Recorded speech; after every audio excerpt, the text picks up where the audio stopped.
A10 워소그와 구형 UAP 2021년 4월 14일 애리조나 주 톰스톤 동쪽이었어요. 밤 11시가 조금 지난 시간이었고 국토안보부 요원이 A10 워소그를 추적하고 있었어요. 그는 트럭 지붕에 장착된 전방 적외선 카메라를 조작하고 있었죠. 이 카메라로 보면 더 뜨거운 물체는 어둡게, 더 차가운 물체는 밝게 보이거든요. 그래서 A10은 어두운 실루엣으로 나타났어요. 이 영상의 출처는 왜 그 항공기가 애리조나 상공을 비행하고 있었는지, 왜 국토안보부 요원이 녹화하고 있었는지 자세히 설명하지 않았지만 이 영상 자체가 나중에 새로운 질문을 불러일으키게 되었어요.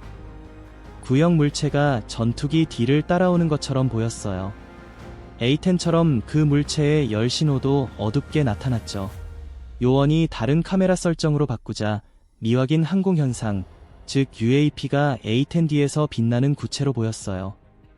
때때로 그 물체가 너무 빨리 움직여서 카메라 조작자가 프레임 중앙에 유지하기 어려웠어요. 이 비디오는 한동안 공개되지 않았다가 UFO 연구자 앤디 마컴에게 공유되었어요. 그는 나중에 이렇게 말했어요. 이걸 보고 진짜라는 걸 깨달았을 때 이게 중요할 수 있다는 걸 알았어요. 일부 관찰자들에게 이 목격은 정부 소식통이 설명한 다른 UAP 보고와 잘 맞아떨어져요. 2023년 4월 의회 청문회에서 당시 전영역 이상 해소 사무소 ARO의 책임자였던 숀 커크패트릭 박사는 조사된 UAP 사례의 대략 52%에서 물체가 구형으로 묘사되었고 보통 직경이 1m에서 4m 사이 정도라고 증언했어요. UAP를 조사하는 국방부 산하 ARO에 따르면 여러 보고서에서 물체가 군용 항공기 근처에서 기동하는 것처럼 보인다고 했어요. 영상은 그 물체가 A10 워소그와 같은 속도를 유지하는 걸 보여주는데 일부 사람들은 그 목적에 대해 궁금해하게 만들었어요. 일부는 첨단 감시 기술일 수 있다고 제안했지만 다른 사람들은 더 흥미로운 추측도 내놓았어요. 하지만 확인된 증거로는 비인간적인 기원을 밝힌 건 없어요. 전 우주비행사들을 포함한 개인들의 주장, 역사적 사건 동안 외계 개입에 대한 것들도 아직 증명되지 않았고 널리 논쟁되고 있어요. 영상이 공개된 후 앤디 마컴은 같은 종류의 적외선 장비에 익숙한 기술자이자 카메라 조작자인 이미징 전문가 데이비드 팔치와 이야기를 나눴어요. 초기 질문 중 하나는 그 물체가 새 같은 평범한 것일 수 있느냐였어요. 추정 속도가 항공기와 비슷해서 시속 340에서 350마일 정도라서 그 설명은 가능성이 낮아요. 다른 가능성을 탐구하기 위해 UAP 연구연합의 리치 호프만에게 더 분석을 요청했어요. 국토안보부는 이전에 미국 국경 근처에서 수백 건이 드론 관련 사건을 보고했어요. 하지만 드론은 일반적으로 일정한 모양을 유지하는데 이 물체는 비행 중 크기나 윤곽이 변하는 것처럼 보여요. 알려진 기술 중 이렇게 행동하는 게 확인된 건 없지만 바람 흐름에 영향을 받은 풍선 같은 대안 설명도 고려되었어요. 천문학자이자 시각효과 아티스트인 마크 디안토니오는 그런 속도로 움직이는 풍선은 드물지만 희귀한 대기 조건에서는 완전히 불가능하지 않다고 지적했어요. 결국 물체는 여전히 미확인 상태지만 그 기원에 대해 확실한 결론을 내릴 수 없어요. 이 영상은 다른 정부 공개 UAP 영상들과 시각적으로 비슷해요. 유명한 USS 니미츠 사건을 포함해서요. 하지만 조사자들은 주의를 강조해요. 왜냐하면 이용 가능한 증거로는 그 물체가 외계 것인지 아니면 잘못 식별된 또는 제대로 이해되지 않은 기술의 결과인지 확인되지 않으니까요.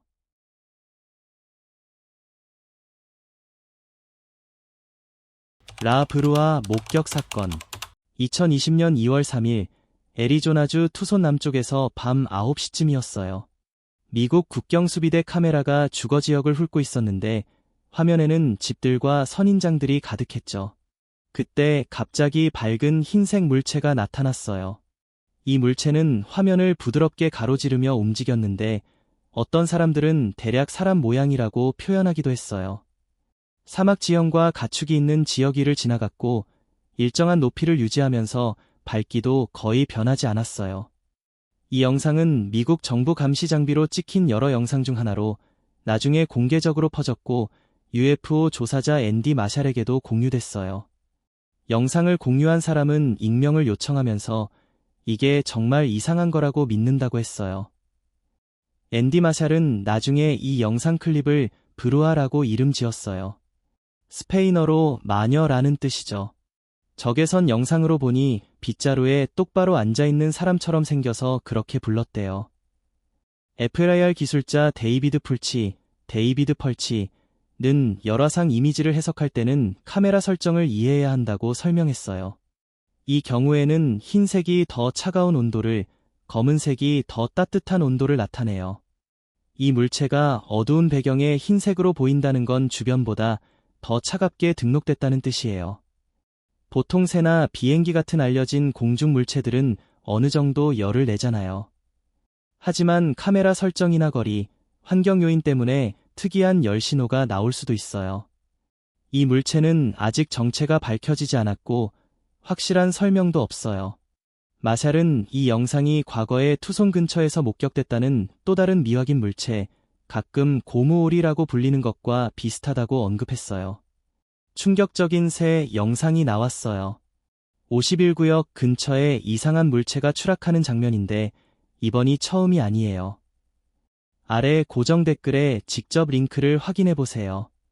라 브루아를 더 무섭게 만든 건 외형뿐만 아니라 몇 달 전에 군용 항공기가 촬영한 물체와 너무 비슷했다는 점이에요. 고무오리와의 연결. 소위 고무오리, 러버덕 사건은 2019년 11월 23일에 일어났어요. 정찰 항공기에서 촬영됐는데 풍경을 관찰하던 중 이상한 물체를 발견하고 약 40분 동안 추적했대요. 그 영상에 찍힌 물체는 나중에 라 브루아 영상에서 나온 것과 모양이나 열 특성이 아주 비슷했어요. 2021년에 앤디 마샬이 이 고무 오리 영상을 대중에게 알리는 데 도움을 줬어요. 일부 사람들이 고무 오리처럼 보인다고 해서 이런 별명이 붙었죠. 프루프라는 곳에서 이 물체를 미확인 공중현상, UAP으로 다뤘고 이후 과학적 UAP 연구연합, SCU에서 나온 논문에서도 비슷한 결론을 내렸어요. 논문에 참여한 데이비드 폴치는 기술 분석의 정확성을 지지했는데 물체의 겉보기 온도, 속도, 궤적, 비행 경로 등을 꼼꼼히 살펴봤어요. 논문에서는 3가지 특이한 점을 꼽았어요. 첫째, 겉보기 온도가 낮다는 것. 둘째, 일반적이지 않은 모양. 셋째, 움직임인데 특히 바람 방향을 거슬러가는 구간이 있었어요.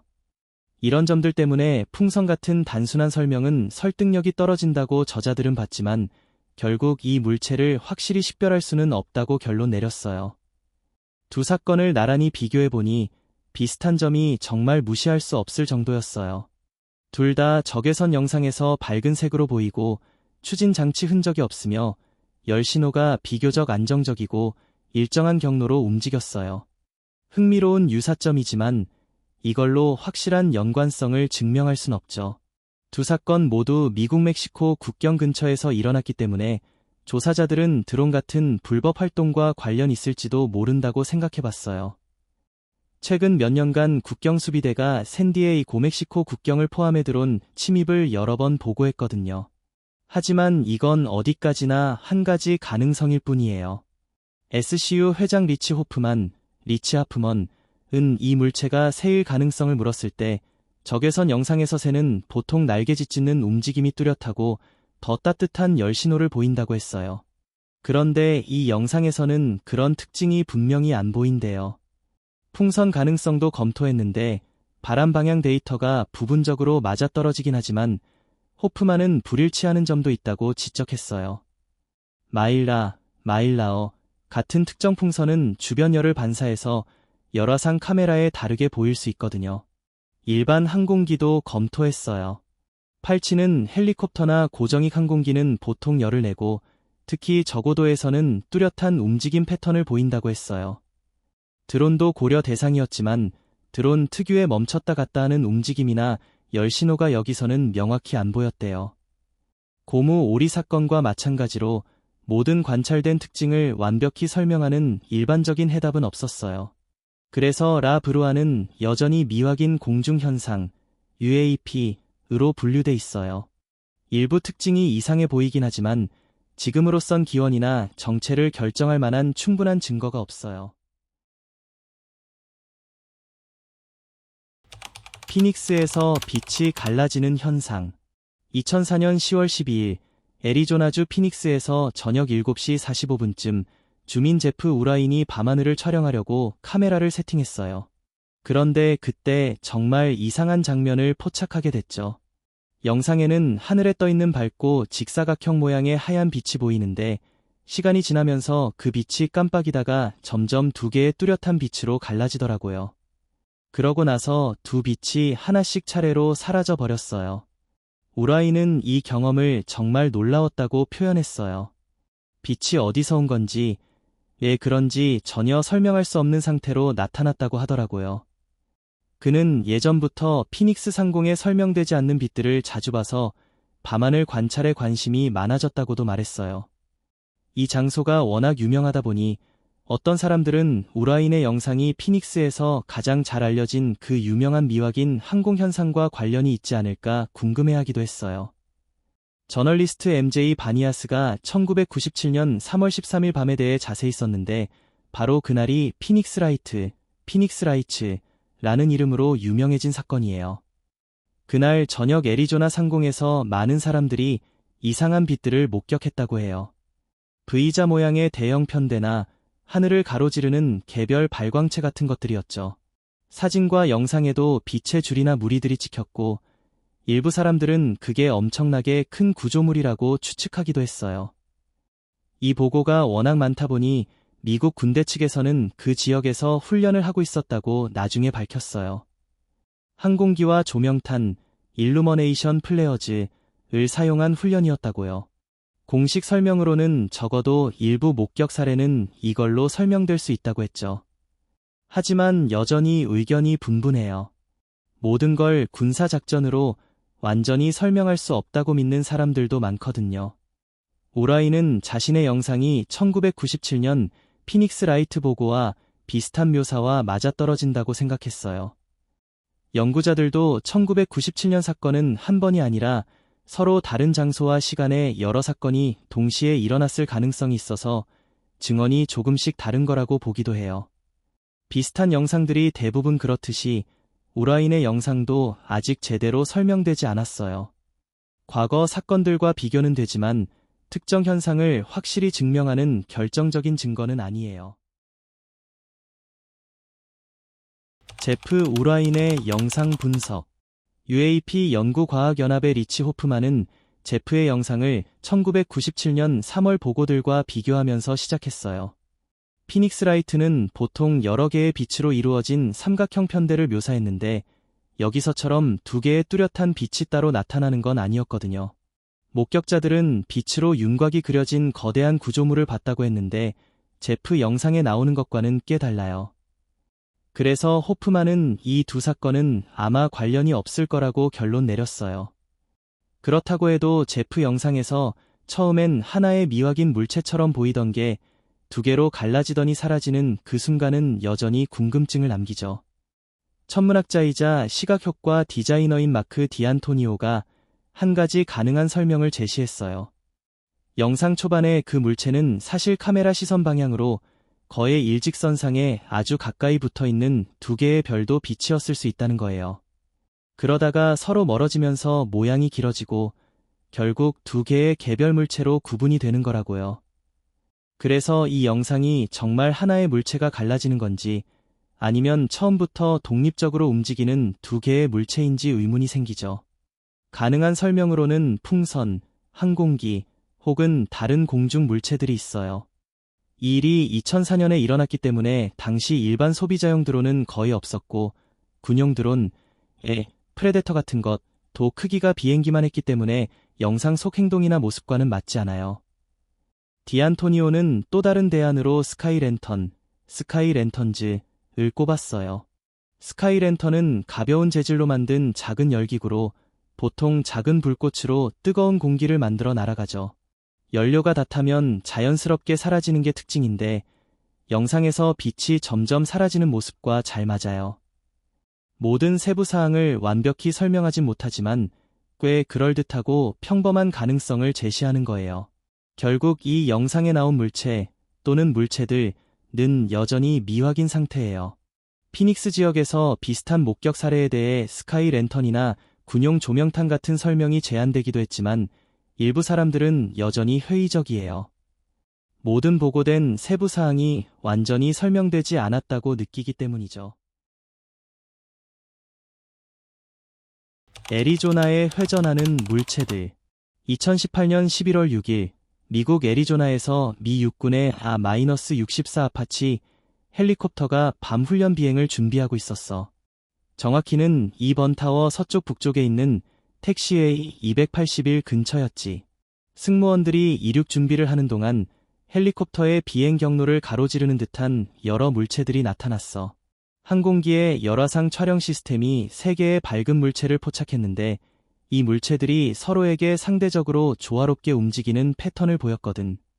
이 영상은 나중에 UFO 조사자 앤디 마샬에게 익명을 요청한 제보자가 공유하면서 공개적으로 퍼지게 됐어. 이 영상에서 가장 눈에 띄는 부분은 물체들이 서로 빙글빙글 돌면서 조화롭게 움직이는 모습이야. 처음 보면 좀 이상하게 느껴지지만 지금 남아있는 영상만으로는 그 움직임의 정확한 성격을 파악하기가 쉽지 않아. 이전에 우리는 러버덕이라고도 불리는 또 다른 미확인 공중 현상 영상을 살펴본 적이 있잖아. 이번에 새로 나온 이 영상도 애리조나에서 정부가 운영하는 촬영 장비로 찍힌 거라서 더 분석이 필요했어. 과학 기술 매체 더 디브리프의 기고자들이 이 영상을 검토했는데 MJ 바니아스 기자가 전하기로는 물체가 정확히 뭔지에 대해 바로 합의가 이뤄지지 않았다고 해. 여러 분석가들과 전문가들이 영상을 꼼꼼히 들여다보면서 그 움직임을 이해하려고 노력했어. 물체들이 방향을 아주 빠르게 바꾸는 것처럼 보이긴 하지만 전문가들은 영상만 보고 단정 짓는 건 조심해야 한다고 경고했어. 카메라 각도나 거리, 원근감 때문에 움직임이 실제보다 훨씬 다르게 보일 수 있거든. 바니아스 기자는 영상이 공개된 뒤에 질문이 쏟아졌지만 국방부나 국토안보부에서 공식적으로 아무런 코멘트도 하지 않았다고 했어. 그래서 아직까지 공식적인 설명은 전혀 없는 상황이야. 가능한 설명들을 알아보려고 UAP 연구연합, 유니언 포리서치 온 UAP의 리치 호프만과 상담했어. 호프만은 이 영상이 군사훈련 구역 근처에서 촬영됐다는 점을 지적했어. 그곳에서는 온갖 일반적인 공중활동이 흔하니까. 조종사들의 초기 반응은 빠르게 움직이는 항공기를 봤을 가능성이 있다고 했지만 항공 전문가들은 신중해야 한다고 조언했지. 항공 저널리스트 팀 맥밀런은 F-16이나 F-18 같은 고성능 제트기들은 엄청 가파른 각도로 뱅킹하지 않고는 아주 좁은 반경으로 방향을 틀 수 없고 그런 기동은 분명히 알아볼 수 있다고 지적했어. 하지만 호프만은 활주로 크기와 관측 각도를 이용해서 기하학적 분석을 해봤고 물체들의 거리와 겉보기 크기를 추정해봤어. 그 분석 결과 물체들은 상대적으로 아주 작을 가능성이 높았어. 대략 수십 센티미터 정도 되는 크기 말이야. 이런 크기의 물체들은 특히 여러 개가 함께 움직일 때 방향을 급격하게 바꿀 수 있거든. 그래서 호프만은 좀 더 평범한 설명을 제안했어. 바로 새떼. 새들은 조화로운 패턴으로 날면서 방향과 고도를 빠르게 바꾸는 게 특징이잖아. 열화상으로 보면 엄청 민첩하게 움직이는 것처럼 보일 수 있어. 곤충이나 다른 날아다니는 야생 동물들도 멀리서 보면 비슷한 시각 효과를 낼 수 있고. 이런 점들을 종합해서 호프만은 이번에 관찰된 움직임이 항공기나 첨단 기술보다는 생물학적 공중활동, 그러니까 새떼일 가능성이 훨씬 높다고 결론 내렸어. 요약하자면 이 영상은 처음엔 좀 이상하게 보일 수 있지만 자세히 분석해보니 대부분 새들이 조화롭게 날아다니는 모습일 가능성이 커. 이런 영상들은 시각자료가 제한적이고 원근감 때문에 평범한 현상이 엄청 신비롭게 보일 수 있다는 걸 잘 보여주는 사례야.